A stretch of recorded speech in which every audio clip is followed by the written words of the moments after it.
लोकसभेमध्ये काँग्रेससह विरोधी पक्षातील खासदारांच्या निलंबनानंतर संसदेबाहेर तृणमूल काँग्रेसचे खासदार कल्याण बॅनर्जी यांच्याकडून उपराष्ट्रपती, राज्यसभा सभापती जगदीप धनखड यांच्या वक्तव्यावर मिमिक्री झाल्याचा व्हिडिओ समोर आलाय। या मिमिक्रीचे खासदार राहुल गांधी चित्रीकरण करत होते। या सर्व विरोधात भाजपा आक्रमक झाली। कोल्हापुरातील ऐतिहासिक बिंदू चौकात भाजपच्या वतीने जोडे मारो आंदोलन करत निदर्शनं करण्यात आली। यावेळी भाजप कार्यकर्त्यांकडून राहुल गांधी यांच्या विरोधात जोरदार घोषणाबाजी करत परिसर दणाणून सोडण्यात आला। कल्याण बॅनर्जी यांच्या पोस्टरला जोडे मारत निषेध व्यक्त करण्यात आलाय। त्याचं लोकशाहीचं मंदिर असणाऱ्या संसदेमध्ये, संसदेच्या प्रांगणामध्ये देशाच्या उपराष्ट्रपतींचा या ठिकाणी नक्कल करून अवमान करण्यात आला।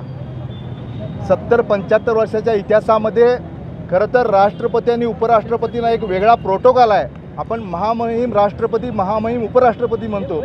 अशा संविधानातील अत्यंत महत्त्वाच्या पदावर असणाऱ्या व्यक्तीचा अशा प्रकारे नक्कल करून अवमान करणं हे देशाच्या लोकशाहीच्या दृष्टीने अत्यंत घातक आहे। आणि दुर्दैव म्हणजे पंतप्रधानाचे उमेदवार म्हणून घेणाऱ्या राहुल गांधींचं चित्रण केलं हे अतिशय वाईट आहे। एका बाजूला लोकशाहीची यांना आता आठवण आली, परंतु आणीबाणीच्या काळात ह्याच काँग्रेसच्या सरकारनं 18 महिने अनेक राजकीय नेत्यांना, निरपराध नागरिकांना तुरुंगात टाकलं होतं। आणि 1980 साली ज्यावेळी सरकार परत आलं त्यावेळी एका रात्रीमध्ये 9 राज्य सरकार बरखास्त केली होती। त्या पद्धतीनेच महाराष्ट्रामध्ये सुद्धा महाविकास आघाडीचं सरकार असताना केतकी चित्रेसारख्या कलाकाराला केवळ विरोधात पोस्ट टाकली म्हणून तुरुंगात टाकलं। एका पत्रकाराला ABP माझाच्या विरोधात लिहिलं, विरोधात बातमी दिली म्हणून अटक केली गेली।